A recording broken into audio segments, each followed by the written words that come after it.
Today is September 20th. Welcome to Native Calgarian. Oki, Nagana go Meko Che Chestokom Aki. My name is Red Thunder Woman. My married English name is Michelle Robinson, and I use she and her pronouns.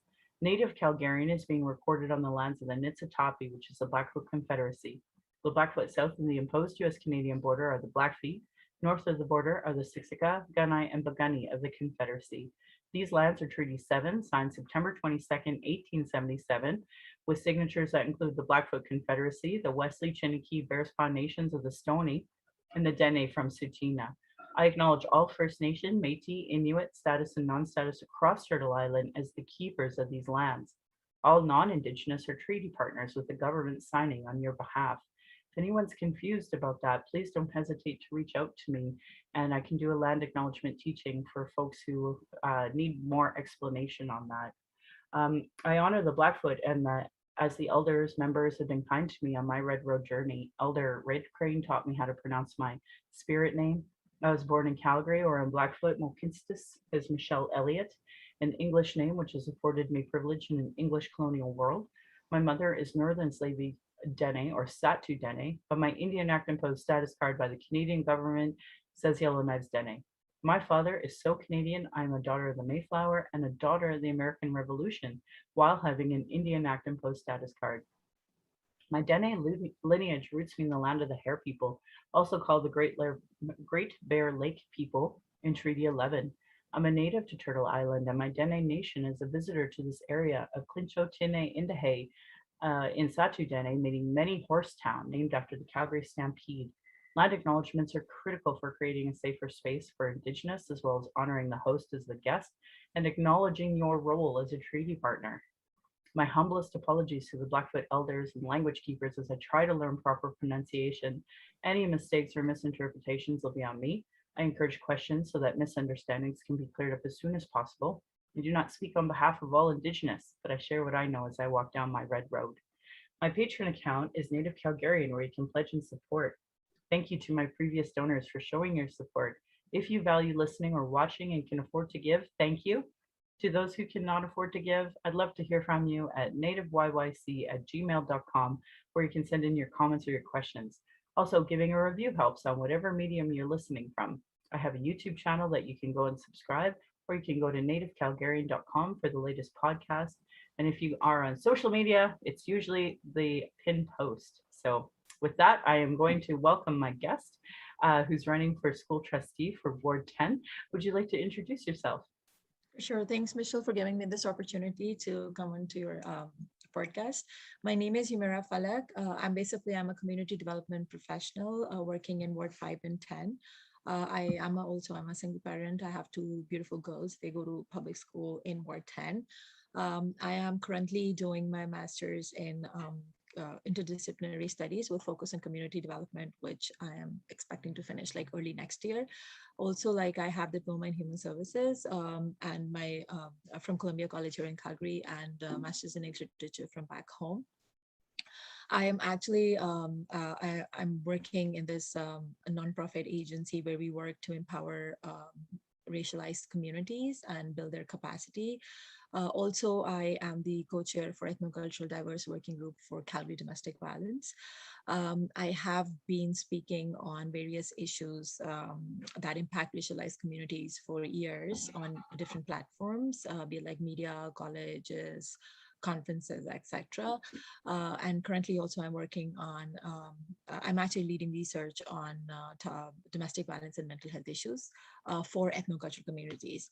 So yeah, so this year I'm running for public school board trustee for Ward 5 and 10. And the reason is that I feel that, like throughout the year, we noticed that COVID it negatively impacted everyone, right? So, but I noticed that it further marginalized vulnerable communities. And I truly feel that we need public schools reflective of diverse needs in these two wards, because we have an extremely diverse student base in Ward 5 and 10, and we do not have those equitable resources and services available. So I just want to make sure that their voices, parents' voices and families' voices are heard and included when educational policies are made, which is very important, right? And there are other issues as well that we can certainly talk about. Oh, 100%. I'm sure folks that are listening who know that I'm the co-chair to the Missing and Murdered Indigenous Women Committee, who was a part of 12 Community Safety Initiative as their Indigenous liaison, can hear overlap in the work that we did together, and as well as why it is that we both felt compelled to run. And I think it's really sad and pathetic from the, white supremacist industry and institutions that they still don't hear it. So I ran in 2017. So we're talking, 4 years of hearing that. Obviously, I was an advocate long before that as well. And here you are an advocate long before that as well. And we are saying the exact same talking points that we had that I was working on over 4 years ago. So, Mhm. we were just before we hit record, we had a bit of a conversation about Indigenous issues and how it's perceived in nonprofit. And I was wondering if you would do me the favor of elaborating on that again. For sure, yeah. So, so I've been working in human services industry for about 7, 8 years now, right? And I've been to schools, and I'm still in school. But I do feel that we do not have those tools to, respectfully approach Indigenous communities and work towards reconciliation, right? So I feel that at least my perspective with that is like extremely limited. So I would always come to you or other Indigenous community leaders to better understand ways we can work together if there is, if there are ways we could work together. So for me, that has always been a challenge, and I feel that nonprofit, I think in any industry, not just in nonprofit, but even in schools and educational institutions, and especially for as a talking from an immigrant perspective, I think it's important that when we come here, we should know about Indigenous history, and the trauma and all of that, right? And because, and especially when we are working with disadvantaged communities or racialized communities, I think this is something that should be in our training as well, and it should be mandatory, that how we can tackle the issues faced by Indigenous communities, and how we could actually reach out to them the way they want us to reach out to them. We cannot do this. Is something that I've repeatedly felt, that we feel that our issues and their issues overlap.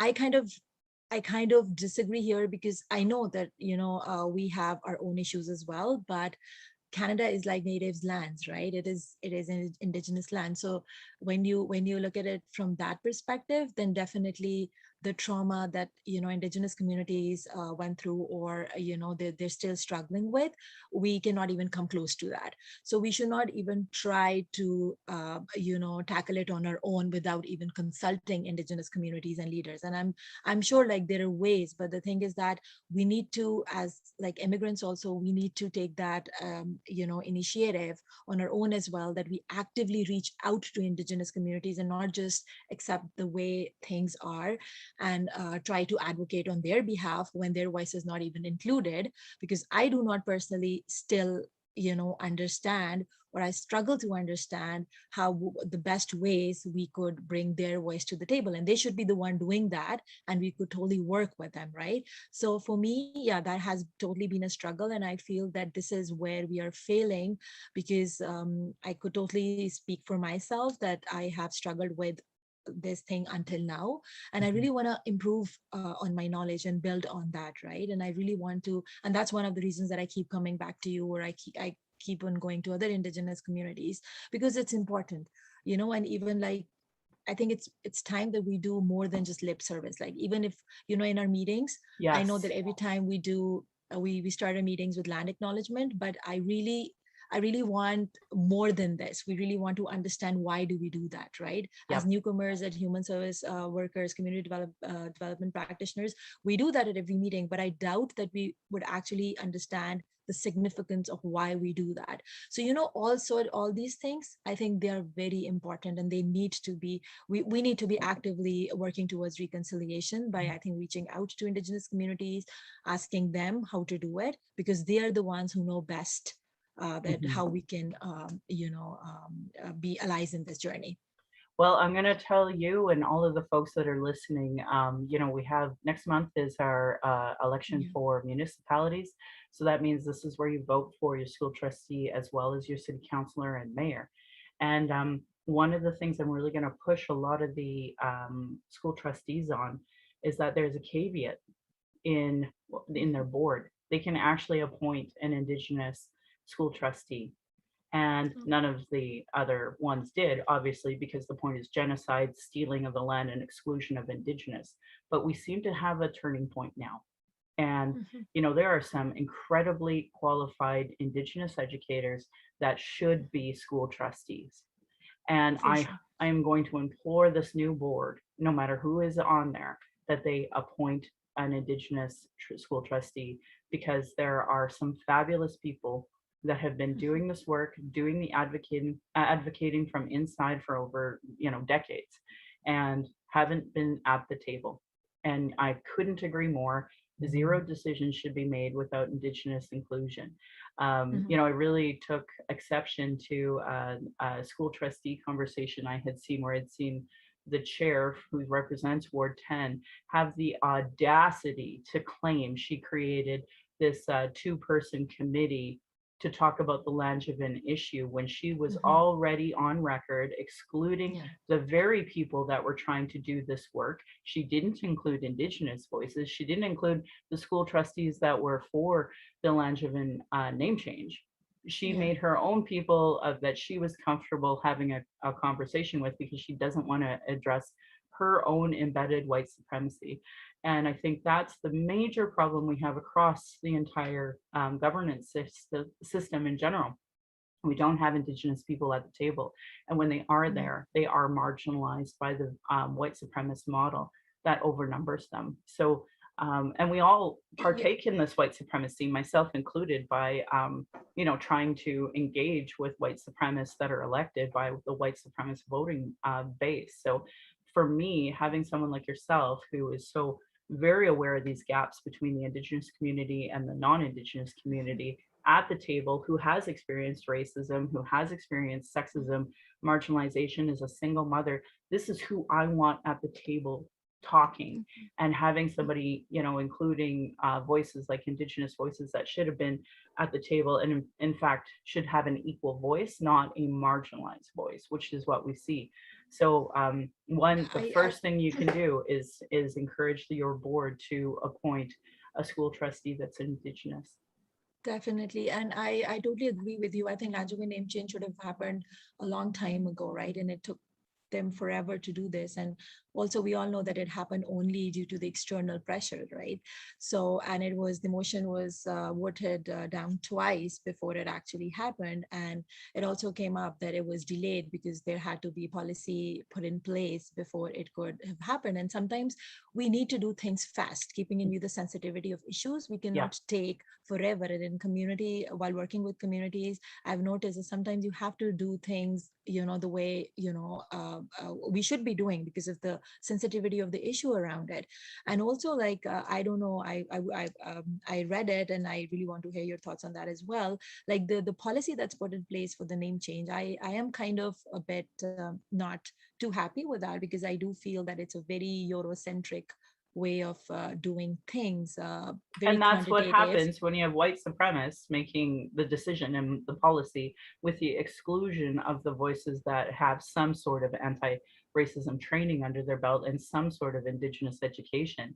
And that's why the policy is so poor that they do have now. And now, because it's a poor policy, now it has to be completely changed, amended, or scrapped altogether and replaced. So I couldn't agree more with you. And Because it's very yeah. it's very quantitative, right? Instead, versus, like, it should have been more qualitative based on the actual input, instead of just taking, that's what I think, signatures, because it would further marginalize, those communities who are already struggling to be heard.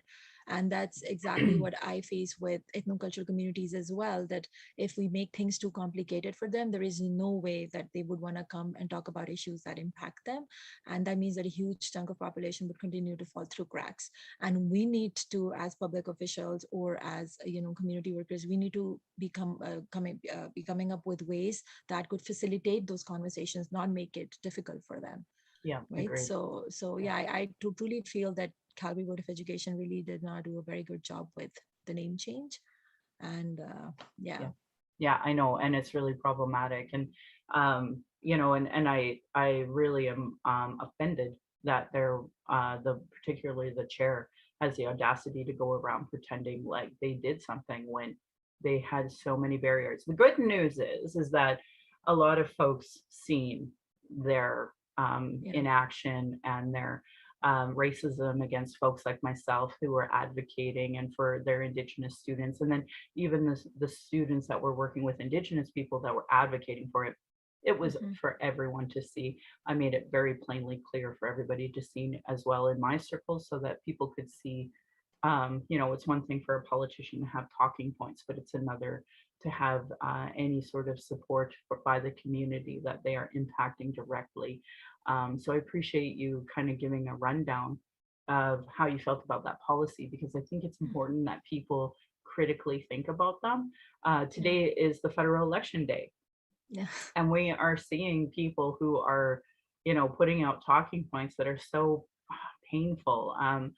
The Conservative Party has so many folks that just deny the Holocaust, the Indigenous experience with these residential prisons that we were forced to attend, and are in denial of the Mhm. genocide that we are Yeah. impacted by and continue to be impacted by. So Mhm. my hope is that there will be some you know pushback on people from the talking points that we're Yeah. seeing, with the amount of money that was available to Albertans, that Jason Kenney didn't do any sort of work at capitalizing on, so that way we wouldn't be falling through the cracks. I mean, right now I'm in the middle of a transitional move because of Mhm. the impact that happened from the pandemic and the lack of plan that they had. And my Yeah. hope is that people will see through a lot of their so-called talking points and really question the authority and the establishment on some of the things Of that they course. had said. One of the things I'm seeing people pushing on the liberals is the water issue, and the Mhm. irony is that prior to 2015, zero parties were talking about it other than the liberals, and then Mm. Dr. Jane Philpont put together the environmental scan of where the over 633 nations were on clean drinking water, implemented a plan, created a plan, implemented it. We have more boil water advisories ended than when we first made those promises in Mhm. 2015, and working on progress with the rest. And I'm really, really proud to be a part of a party that was like that, and Yeah. continues to do that work, regardless if it's popular or not. And when I look at the other parties and I don't see their plans for water. I don't see their costed plans Mhm. for water, but they use it as a political talking point, and we are being used as fire when they don't Mhm. even know our issues. That's So true. I'm really grateful that you've been so honest and plain spoken about how society really likes to pretend like you can read, I don't know, CBC Indigenous and think, oh, we're doing great Yeah. as a country. But the reality is the pulse on the actual ground is not the same as Yeah. a talking point in a media article. And I No, think yeah, that, that's right. And I yeah. would just want to draw your attention now that you were talking about this to another very important thing, but that's obviously related to our education system, like the bullying and racism that's experienced in school. And I'm sure you know this better than I do. In Rocky View schools, the attendance rates and, the increased like students, Indigenous students who are attending schools off reserves, they're not, so many of them are not attending it regularly just because of the bullying or the racism they face at schools. And it is, I think, all across Calgary with Calgary Board of Education, because while working with other communities, this is something that I have repeatedly heard, that kids are being bullied because they look different, right? And that does leave them traumatized for life, and we all know that, right? So I really Mhm. want to see the well, I know the Calgary Board of Education came up with this task task force against to tackle racism, but we have not really seen what have happened after the task force was formed, if there were any research done or if there were any recommendations. So I did not see anything from the chair either. So I would really want to follow through that, right? That what exactly happened and where are the recommendations. So we could actually, because this is, Michelle, I feel that this is not something that we can keep on delaying, that, we will work on it and now it's going to start. We should have already been working on it, because Yep. this is not a new issue, right? So So I feel that frustrated. racism task force that you're talking about, that report was coming out like just after Christmas. And the Mhm, irony being, you've seen how awful that board was against our group that was trying to change the Langevin name. So obviously they did not learn anything from the time that report was released internally to them to that moment, because they were fighting us as Indigenous families tooth and nail. And then when it came to the actual election now, they're actually using that task force as proof of they're not racist, when I mean, all of their actions prove they're completely racist and completely mhm, unable to understand racism in any capacity with their mentality at the moment. So the task force is a great idea. Will their voices be yeah, heard? Absolutely not, just like mine. And so we need folks like yourself who have experienced racism, that don't need mhm. more like you need training. We need training. I need We training. need I've training, been yeah. working on anti-blackness, anti-immigrant sentiment, all these different types of racism that I don't experience as a straight cis mom. I'm, True. trying to learn how to be a better ally to the LGBTQ2 plus community. Definitely. So, Mhm, and to go back to your point about bullying, I mean, I remember when I first had my daughter and I was like, okay, well, what do your racism policies look like? Of course, they can parade them around, but they can't ever give an example where it was used. And what we found, it was actually the teachers doing the bullying against mhm, the kids. And when I was running, I had heard Black students telling me that they're still being policed in both the public and, the public, the CBE, as well as the Catholic, on their hair. And the mhm, fact that any teacher in 2021 thinks it's okay to police a child's hair, like I cannot wrap my head around this. And I read mhm, that, in the States, they're still struggling with this. A teacher willfully cut off an Indigenous child's hair. They said it was something like checking for lice, which they never did, do a proper investigation of that but it's that constant, if you're not white, you're dirty. If you're not white, mhm, we're going to police you and your appearance and that. And I can't wrap my head around how in 2021, like out of all of the things that we're focused on, that's what some teachers are still getting away with. And mhm, it's so completely unacceptable that in the northeast or southeast of Calgary, that a single teacher thinks it's okay to tell a Black student not to wear a do-rag, not to wear a mhm, bandana, that they have to police their hair to send them home over their hair issues. mhm, I know Indigenous kids who have gotten their hair cut by other folks, and there's no ramifications to this. And mhm, it's so incredibly problematic because like my daughter will never go back to public school.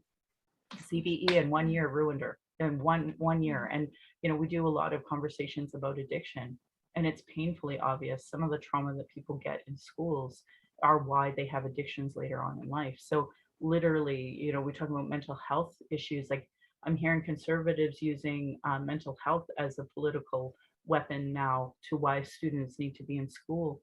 And I just find it so ironic because they've never cared about mental health issues ever before, unless they have an agenda that they want to go through with, and that's what they're trying to use our students for. So Yeah, so that's right. And like that's what you said, like so many families, right, attending Calgary Board, like children attending Calgary Board of Education. And I said they come from, such diverse families, and that they, issues like domestic violence, racism, mental health, it all impacts our kids education, it all impacts our kids mental health as well at school, right? So they need those supports, but unfortunately those supports are not available, and we need them now more than ever, because after COVID it has definitely aggravated.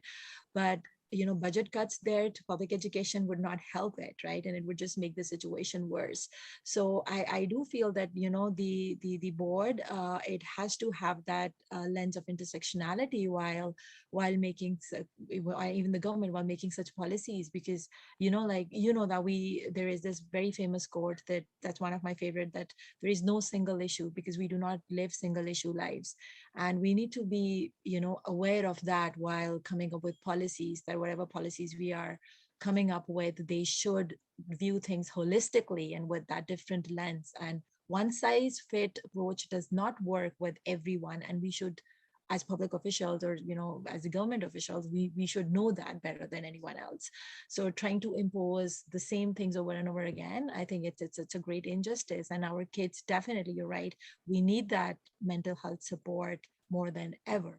Mhm. Right. And also, like, most of our children in attending what's schools in Ward 5 and 10, they are ELA learners. Like, many of them, they need English language support. And if they are not getting those supports, they are, we are setting them up for failure Mhm. in higher grades. And then I am a South Asian parent myself, and I have friends, and I work with parents from other communities, and the language barrier is huge there, right? And there is this fear of communicating with authorities about, like, their kids' progress at school or what they're going through. And that, that kind of, that there this it's a huge barrier that is harming students in, like, so many ways, because we need to bridge that gap. And it's high time the trustees are more actively involved in engaging communities and be on the ground rather than people. Because now, Michelle, like, when I'm campaigning and I go door knocking, people do not even know what trustees do or who trustees are, right? So this clearly shows, huge gap, or, what in the system that's there and that has not been tried. We've not tried to bridge that gap before. So I really want to, like, I don't know what the outcome would be, but through my campaign, I'm also creating this awareness about the significant role of trustees. And, we cannot just close our eyes when it comes to how trustees handle certain issues or make policies at the Calgary Board of Education table, because that's important. So that's one thing there, right? Yes. So yeah. Yeah, you know what? You've touched on so many things in that short period of time, and I'm so grateful because one of the things that so mental health cuts, the lack of access, the gaps, the mistrust of authority, all of these things. One of the things I would be remiss if I didn't bring up is the amount of cuts that are happening to folks with disabilities who Yeah. have extra needs, but yet we are not providing them. And Yeah. I feel so awful at, so I'm able-bodied, and Yeah. my daughter, as far as we know, has no learning disabilities, learning issues in any capacity, but we have an issue still, though, with the racism and such. But the disability component is a major topic that seems to be brushed over by so many folks. The lack of services Of course. available for folks that need just that little extra help. I'm really shocked at how little spotlight that gets. When are we setting our kids up for failure? Or are we setting up our kids for success? We want every child to succeed. Yes. Yeah. So, speaking of that, my own daughter, she has this developmental coordination disorder at times. So, she needs that extra help with occupational therapy or physiotherapy because she is, like, extremely flat foot. So, and I totally feel that she's not been getting that help that she needs, because if I've been asked to go to, like, different places to get help or to for therapy, being a single parent, I cannot just spend my day driving her to different places, and then because it like, and also it's emotionally draining as well. So we need more in-house services. We need increased partnership with, these community partners like EHS and all of that, and we need to be actively working towards that, because I have experienced this personally, and I know how, like, how painful it is for me, and for just to drive her around, taking her to different therapists, and all of that, when she can get those supports in schools, but she's not. So that's the thing. And these budget cuts would, of course, they've made even this is whatever help she was getting before. I know that moving forward, she's not even going to get that, right? So it will definitely impact her negatively. And as a parent, I understand it. So See, yes, we need more in-house services. We do not need cuts at all, right? We need more funding towards public school, yeah, we need and investment. And, and it in public bothers me. education. Oh, Yeah. it bothers me how many folks are pro police in their schools when I'm like, the cost it is to, overfund our police service when we could be putting in those supports into our schools, moving that person out of that office and putting in, those supports that folks need. And Absolutely. And I just want to announce that we are discussing this. I just want to tell you this thing, and I'm sure you know that, like, this is something that I've heard so many times in the communities that when we have our events, and if you're inviting, if you're having any panel discussions or things like that, and if you're inviting police officers, most of the community leaders or community members would want us to invite them and let them know that they should not come in uniform, because that would intimidate certain folks, right? And which is fine. And if you're bringing them directly to the school so much, I don't know, like how, like I feel that kids maybe they could come on and off, but the focus should be more on social workers. Focus should be more on counselors, on the supports that kids really need, yeah, not on the school program resource officers. And you're right, that takes away funding from public education as well. So yeah, yeah. exactly. And again, we should be setting our children up for success. And what I have found with the police in the schools, I did not grow up with police in schools. And I came from the same high school that Dr. Dina Hinshaw came from. And I ran for school, or I Mm. ran for council twice, once for Okay. the city and once for provincial. And so like we have this experience without police and successful people trying to do good in their community. Whereas right now I'm seeing these children that are feeling policed by their teachers, by the system, and also by the police within the school system while not getting the services. Mhm. And basically being imprisoned, like being taught they are second class citizens. And this is not going to set anyone up for success, certainly not our society. And one of the things you kind of brought up that we never really dove into was civic literacy. It's so Mhm. disappointing to me. Well, I've door knocked for years now, and when I'm at the door, most folks don't know the difference between the different orders of government, the school trustee to Yeah. the municipal to the provincial to the federal, constantly get them all mixed up. And and these are supposed to be educated people that come from our school system, and they are so clearly being failed as adults, let alone our children True. being set up for this problem. My last episode was actually on fascism, and Oh. I've been talking to my daughter, and they're not teaching her anything about World War II. They're not teaching her anything No. about Hitler, fascism, the Holocaust. And I've seen a couple of NDP candidates get kicked out of their um, ridings for anti-Semitic um, Mhm. components, and it was really basic stuff. And I couldn't believe it because when I'm having a conversation with someone like yourself, and I'm talking about land displacement, land possession, Of stealing of the course. land, Palestinian Mhm. rights, it's not anti-Semitic to talk like that. But the way the NDP candidates that left spoke about it, it was clearly anti-Semitic. And Mhm. like one even questioned if the Holocaust had happened. And I said, I know. I was like, I grew up with this like phrase of 6 million people, right? Like it's embedded in my head. I can't Mhm. unknow that. And arguably today, like you could say that was actually more, when you Mhm. include Poland and all the other Russia, like all of the other folks that were, directly impacted by the atrocities of World War II. But that is starting to have a more nuanced conversation. And I mean, today adults that are running for public office are like, I don't even know if the Holocaust happened. And I Mhm. just can't even believe that's a conversation that people are entertaining in any capacity. So um anyway, I got a little off topic, but I wanted to more focus on civic literacy and the democratic process and the importance of what you're doing of trying to educate folks at the door of the importance of the school trustee. And I think in this time of like, Holocaust denial, Yeah. Indigenous residential school experiences Yeah. denial, like it's really critical. your Yeah, role. and like Michelle, you said it, like you said it totally right. The change actually starts from the bottom, right? So the Yeah, public school is where the change should begin. And unless and until we're teaching kids those things, we cannot expect anything to happen when they grow up, like any change to happen. So I'm now, like, I really want to discuss, now that you've brought it up, like as a parent, I'm deeply concerned about this. The proposed curriculum. I'm not a curriculum expert, but whatever I've read, whatever I've heard, that it's very biased, it's Eurocentric.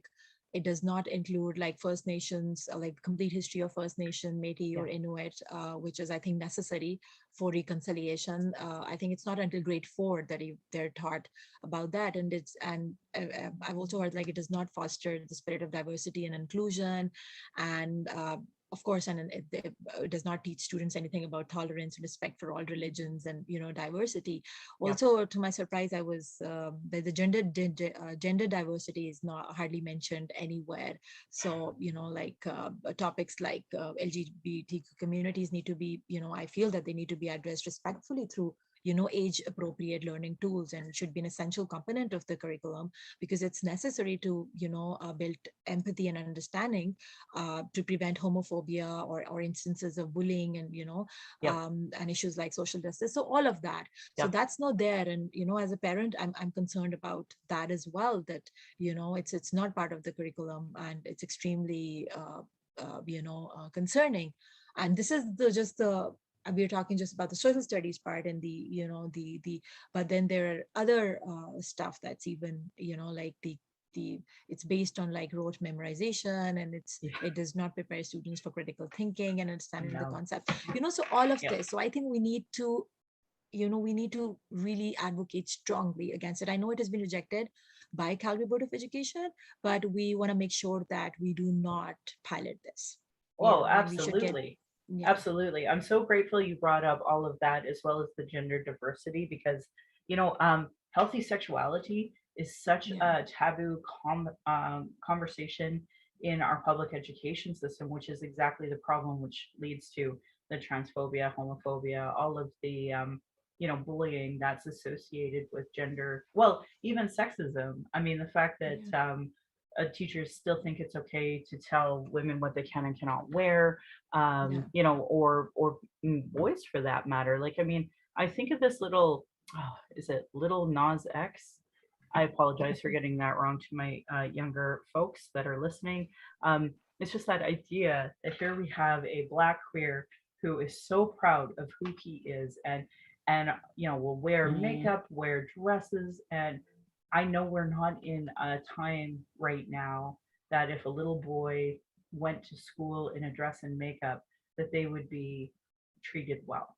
And that is so, that we can't tell our kids to be who they are if we mhm, know there are limitations. And even of course. myself as a mom, as an Indigenous mom, you know, um, constantly policing, knowing what society will and will not accept at this moment in time. And people forget land acknowledgements are a brand new concept. Like we were not hearing them pre 2015. And even now, I still have to push a lot of organizations to do one even though they seem to claim that they're talking about reconciliation. And back to gender diversity, like my daughter, she wanted to talk about two spirit issues, and Mhm, the teachers were very clear. No, you need to have, we need to give consent forms to all of the other students before you can bring this up in class. And that is its own structural homophobia being like, again, the bullying by the teachers to my daughter. mhm, So, we need to have real conversations about this that the mhm, straight agenda was imposed on these lands by these Christian newcomers that came from Europe. Because before it was quite normal to have sexual diversity within the yeah, over 600 nations in Canada, and they had different terms for each of that. And we've erased all of that, along with the attempted genocide that is ongoing. They're still really marginalizing our voices on this topic. So like I'm glad my daughter's home, but I don't think that like here you are going to be a leader in this institution and people don't understand the barriers for indigenous people, the racism that they face with this question. It's even in universities. Tell us the good that came from Indian residential school. It's so insulting and offensive and painful, re-traumatizing for our kids to be in this current situation, this current disaster that's our public education system. So, um, I'm really honored that you would come on the show Yeah, and give I'm us your honored. perspective and tell us some of these ideas and thoughts that you're having, but your experience, like as a fellow Calgarian who has kids in the system, and here we have racialized children having these problems within the system. So I'm really glad you came on. I want to just give you the floor to let you add anything else that you maybe want to add. For sure, yeah. I really, first off, thank you so much for letting me part of this, part of your show, and it's a huge honor for me to come and talk to you. But yes, I really want people who are going to vote this time to do your research about each candidate that you're voting for, about the stance on different issues, because we need to remember this is not about one particular community. It's about all children walking through Calgary Board of Education door, and we need to be extremely aware and careful while choosing our representative, somebody who can be accountable to you, somebody who is accessible to you. So this is something that's very important. I also want to, by running, I just, in this election, there's one thing that I also wanted to do was to kind of dismantle some of the barriers that women of color face when they put their name forward.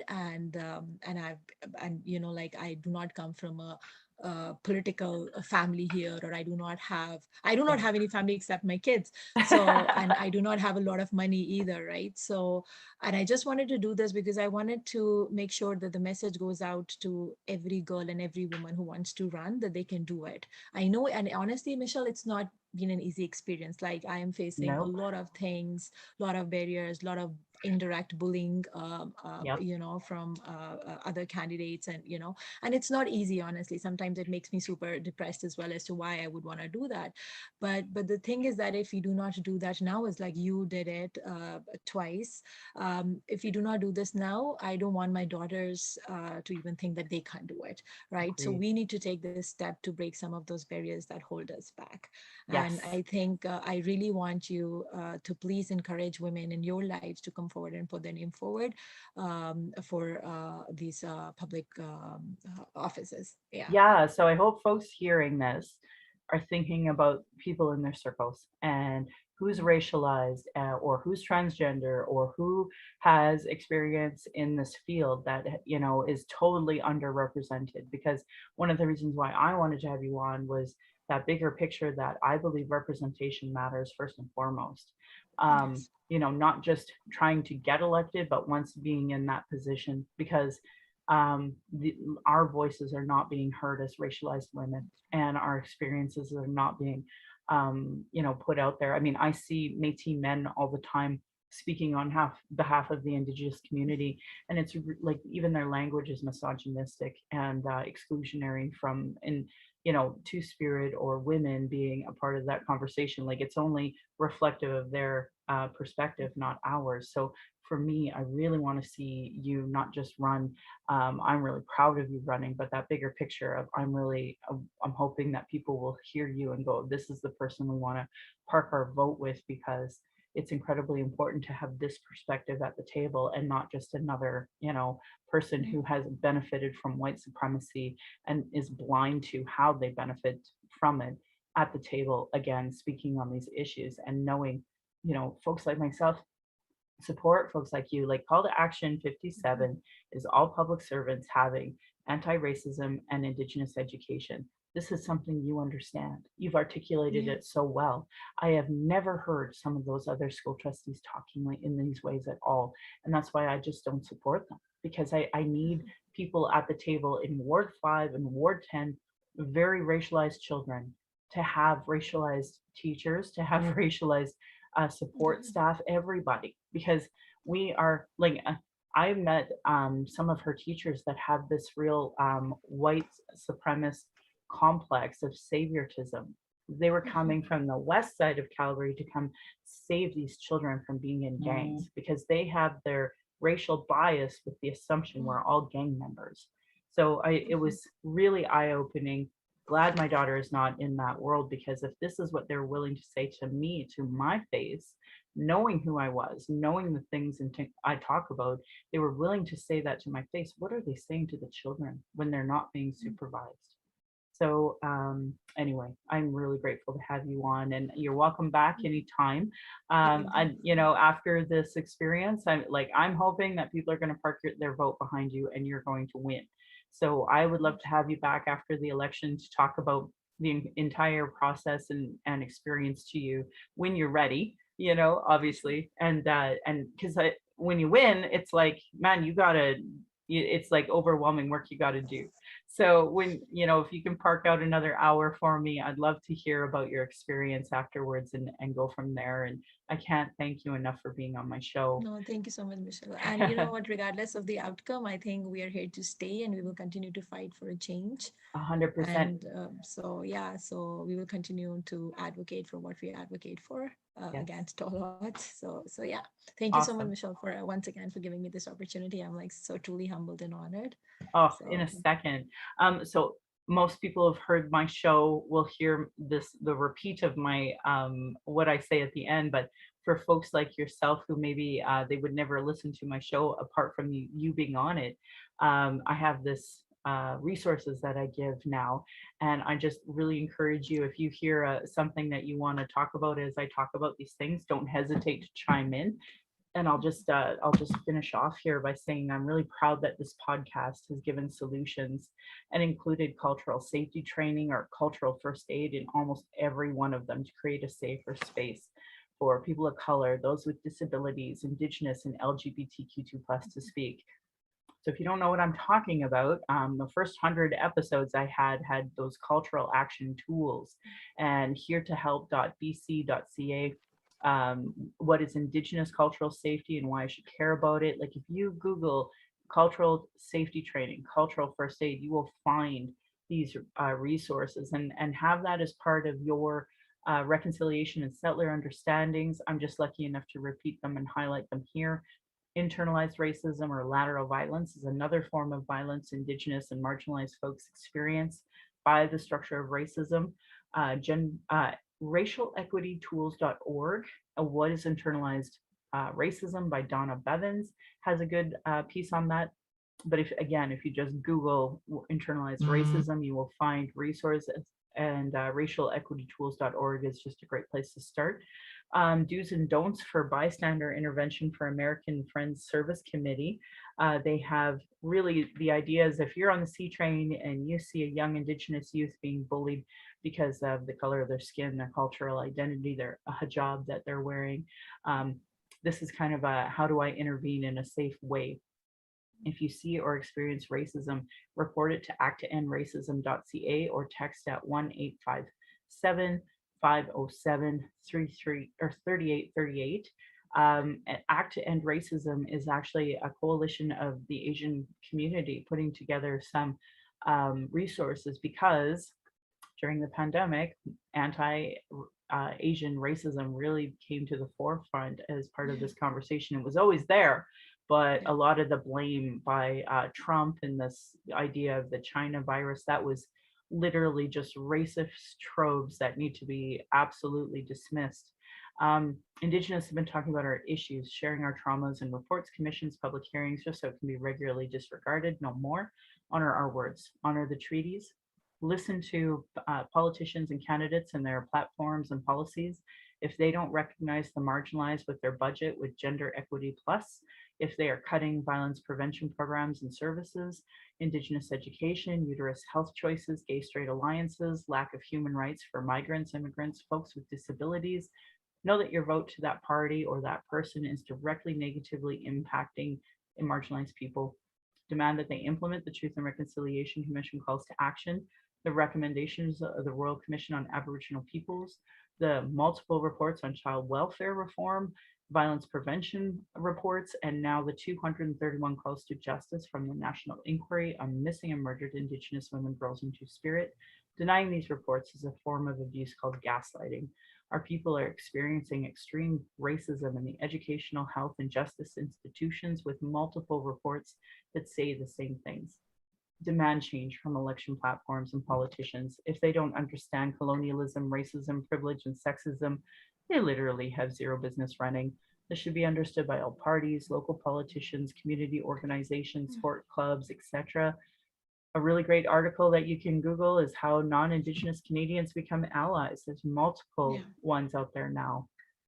If you're experiencing emotional distress after anything we talk about today and want to talk, you can call the First Nation and Inuit Help for Wellness helpline at 1-855-242-3310. It is toll free, open 24 hours a day, 7 days a week.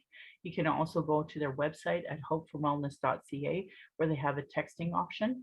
If more related to missing and murdered Indigenous women, girls, and Two-Spirit, you can call 844-413-6649. Again, that is 24/7. And for non-Indigenous, there are usually distress center lines in your area, a functioning 211, or you can try 833-456-4566. There's also an 60 Scoop Indigenous Society of Alberta. You can look under #survivor-driven or ssisa.ca. If you're experiencing racism, again, Act to End Racism, or you can text them. A really great group of people are the Trevor Project. They have all sorts of resources for LGBTQ2+ youth. They have a youth line, peer line, a trans lifeline. So go to the Trevor Project, lifevoice.ca has crisis support lines there, and Kids Help Phone at 1-800-668-6868. Violence is my everyday reality. Every Indigenous generation has faced it. That's why I started this podcast, to speak freely without interruption, without tone police, without leadership shaming, without gaslighting questions, as many people don't want to hear Indigenous opinion. Sure want to tell us theirs, even though they know nothing about being Indigenous. Colonialism, the constant surveillance of Indigenous people, our protests, our vigils, and our rights. Microaggressions, people dealing with internalized racism, people who become gatekeepers and survive off the status quo, and other people who are so in their trauma they deplete personal resources. External and internal racism is an everyday reality for racialized people. I want to say thank you to my ancestors, my granny, my mom, of what strength looks like through your example, my aunties, my uncles. I want to thank my dad for teaching me to be strong and blunt, my stepmom for showing me what a proud culture is through her Austrian family and roots, and teaching me to be a proud Calgarian. It was through her I'm a second generation proud Calgarian. Although just an FYI, I make fun of people who call themselves Native Calgarians. That was part of the reason why I named my podcast that, because when people say, oh, I'm a Native Calgarian, I always go, oh, what nation are you from? And they go, oh, well, I meant, and I'm going, I know what you meant, but you know how racist it sounds, right? Anyway, thank you to my husband, Darcy, for producing and editing this show. He's been my childhood friend, the father of our child, support down my journey of the Red Road, and he's witnessed decades of racism and sexism that I've experienced. Through a child we are blessed to learn from. I want to say thank you. We are honored you chose us. You give me daily accountability to be a better and stronger person. My hope is my daughter and my family will be proud in the future discussing these present day issues. My Patreon account is Native Calgarian, that where you can pledge and support. Thank you to my previous donors for showing your support. If you value listening or watching and can afford to give, thank you. To those who cannot afford to give, I'd love to hear from you at nativeyyc@gmail.com, where you can send in your comments or your questions. I also have a YouTube channel where you can subscribe, and Native Calgarian for the latest podcast, and then pin posts and social media for other stuff. Sorry, I just got a phone call, of course, at the time I'm trying to read it. But I want to end by giving side eye to those Calgary rabbits. You're lucky I'm not Tradish. And my beautiful cousin would respond, or you'd be in my dish. Thank you for listening.